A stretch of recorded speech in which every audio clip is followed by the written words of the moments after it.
নিশ্চয়ই চাইবেন। দুর্দান্ত একটা ডেলিভারি, খোঁচা মেরে দিয়েছেন ব্যাটার। ফিল্ডারকেই ইনার সার্কেলের ভিতরে রেখেছেন। আসছেন সবুজ, বেশ খানিকটা বাইরে, ওয়াইডই হবে।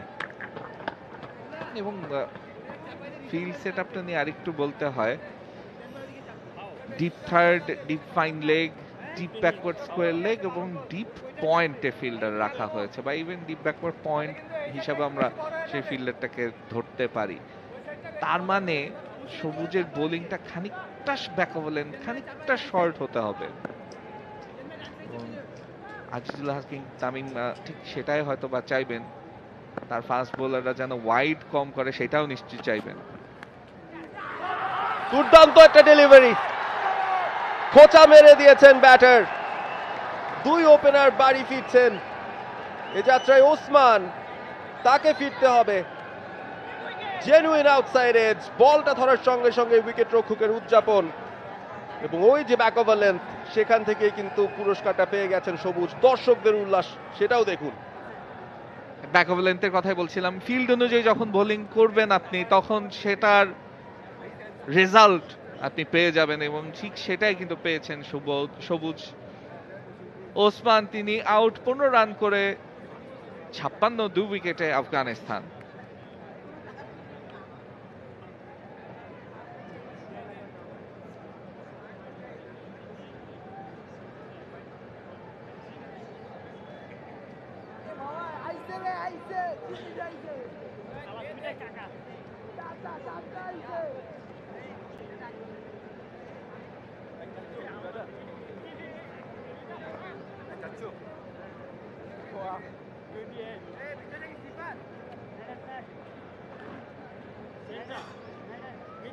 নতুন ব্যাটার উজাইরুল্লাহ নিয়ে যায়, আরো এক ডানহাতি ব্যাটার।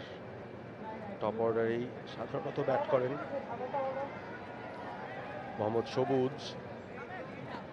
বেশ গতির সঞ্চার করছেন, উইকেটে যতটুকু বাউন্স আছে সেটাও বের করার চেষ্টা করছেন।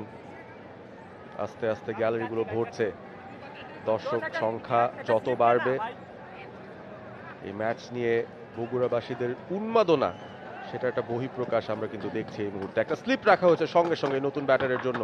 দুই প্রান্তেই দুই নতুন ব্যাটার বলা যায়। সবুজ শুরুর ওভারটায় খানিকটা খরুচে ছিলেন, তবে তারপর থেকে তিনি একটু একটু করে তার ছন্দটা যেন ফিরে পাচ্ছেন। চমৎকার ডেলিভারি, একেবারে স্টাম্পের মধ্যে ব্যাটারকে বেঁধে রাখার চেষ্টা। সবুজ ফিল্ড অনুযায়ী বোলিং করছেন পারভেজ, এবং সেটা খুবই গুরুত্বপূর্ণ। শাফিন শরীফ অন ফিল্ড আম্পায়ার।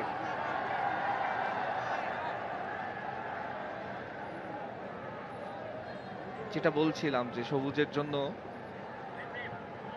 এই ম্যাচে এবং এই কন্ডিশনসে হয়তোবা তার পক্ষে কথা না বললেও তিনি কিন্তু নিজের বোলিংটাকে আস্তে আস্তে করে অ্যাডজাস্ট করে নিয়েছেন।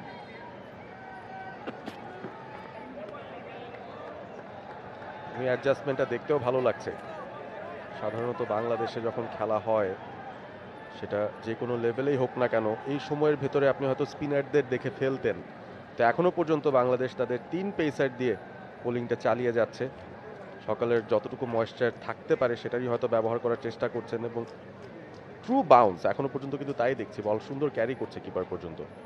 এবং আফগানিস্তানের যে স্পিনারদের শক্তি, বিশেষ করে লেগ স্পিনের যে শক্তি, সেটার অ্যাডভান্টেজ যেন তারা খুব একটা না পায়, সেই কারণে স্পিন সহায়ক উইকেট নিশ্চয় আমরা দেখব না।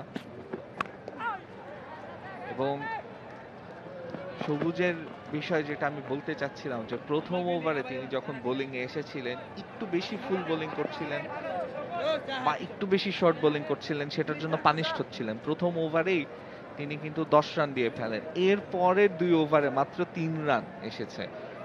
নিজের বোলিং লাইন এবং লেন্থটাকে তিনি কত সুন্দরভাবে নিয়ন্ত্রণ করছেন। এবং তামিম প্রত্যেক বল শেষেই কিন্তু তার বোলারদের সাথে কথা বলছেন, তার ফাস্ট বোলারদের সাথে। তাকেও ক্রেডিট দিতে হয় যে তিনি সবুজ প্রথম ওভার এক্সপেন্সিভ হওয়ার পরেও তার উপরে ভরসা রেখেছেন, ট্রাস্ট করেছেন যে না, আরো কয়েকটা ওভার তাকে দেওয়া উচিত। এবং ওয়ানডে ক্রিকেটে যেই কারণে আমি একটু আগে বলছিলাম যে একটা চান্স দেয় আপনাকে প্রথম ওভারটা খারাপ হলে এর পরের ওভারে ভালো কিছু করার। দারুণ একটা শট তামিমের জন্য, কষ্টদায়ক একটা ডাইভ, তবে দিয়েছেন, একাধিক রান বাঁচিয়েছেন বলা যেতে পারে, নিশ্চিত 4টা বাঁচিয়েছেন বাংলাদেশ অনূর্ধ্ব 19 দলের অধিনায়ক। একটা রান দৌড়ে ব্যাটাররা নিয়েছেন ঠিকই, টাইমিং খুব একটা খারাপ হয়নি, ভালো হয়েছে।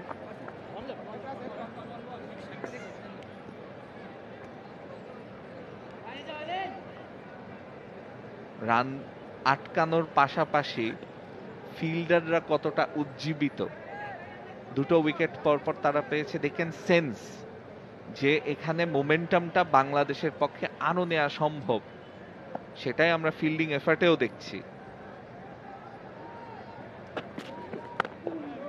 ভালো ডেলিভারি, একেবারে জায়গা মতো, সে সাথে আরো একটা দারুণ ওভার শেষ করলেন সবুজ, উইকেট পেয়েছেন এই ওভারে। 11 ওভার শেষে 58, 2 উইকেটে Afghanistan. For more updates, subscribe to our YouTube channel and click on the bell icon. Follow us on Facebook and Instagram. Download T-Sports app to enjoy exciting games and highlights. Visit tsports.com.